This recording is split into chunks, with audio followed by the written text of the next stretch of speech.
నియోజకవర్గ ప్రజలకు అన్ని విధాల రుణపడి ఉంటానని కూటమి ఎమ్మెల్యే పంచకర్ల రమేష్ బాబు అన్నారు. సుజాత నగర్లో నాయకులు కార్యకర్తలు ఏర్పాటు చేసిన అభినందన సభకు ఆయన హాజరయ్యారు. 24 గంటలు ప్రజలకు అందుబాటులో ఉండే విధంగా జవాబుదారీతనంతో సుపరిపాలన అందిస్తానని హామీ ఇచ్చారు. ఇద్దరు నాయకులు ఎవరితో మధ్యవర్తిత్వం లేకుండా నేరుగా ప్రజా సమస్యలు పరిష్కరించేందుకు ప్రణాళిక సిద్ధం చేసుకున్నారని తెలిపారు. తమ అధినేత పవన్ కళ్యాణ్ అడుగుజాడల్లో నడుస్తూ నీతివంతమైన పాలనను ప్రజలకు చేరవేస్తానని అన్నారు. ప్రజలందరూ కూడా పెద్ద ఎత్తున ఒక నిర్ణయం చేయబోతా ఉన్నారు అని కూడా ప్రచారంలో నేను చెప్పాం. చాలామంది మీడియా మిత్రులు ప్రజలను మోటివేట్ చేసిన విధానం కానీ నేను గతంలో కూడా మీడియాను కోరాను, ఎవరికి మీరు మేలు చేయక్కర్లేదండి, నిజాలేవో ఆ నిజాలు ప్రజలకు తెలియజేయండి. రాష్ట్రాన్ని కాపాడుకోవడం కోసం వచ్చిన ఎలక్షన్ ఇది.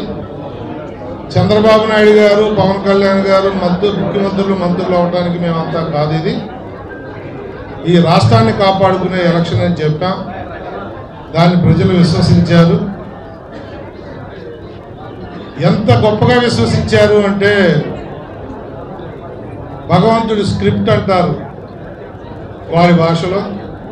ఆ స్క్రిప్ట్ ప్రజాభిమానం పొందితే ఎవరికైనా వర్తిస్తుంది, ప్రజా వ్యతిరేకత వస్తే ఎవరికైనా వర్తిస్తుంది అని చెప్పే స్క్రిప్ట్ అది.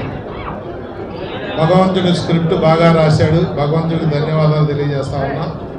ఎందుకంటే ఈ రాష్ట్రాన్ని, ఈ దేశాన్ని కాపాడుకోలేని పరిస్థితుల్లో మనందరం కూడా భగవంతుడి మీద భారం వేస్తాం. భగవంతుడా మమ్మల్ని మా ప్రాంతాన్ని రక్షించాం. ఆ పరిస్థితులు ఈ రాష్ట్రానికి వచ్చిన నేపథ్యంలో జరిగిన ఎలక్షన్లో ముందుగానే ప్రజలకు ధన్యవాదాలు తెలియజేస్తా ఉన్నా మీడియా ద్వారా. ఎందుకంటే ఎప్పుడు నేను చెప్పేదే ప్రజలు చాలా తెలివైన వాళ్ళు. 5 సంవత్సరాలకు ఒకసారి మేము ఎగ్జామ్ రాస్తాం, ఆ పేపర్లు దిద్దేది ప్రజలు.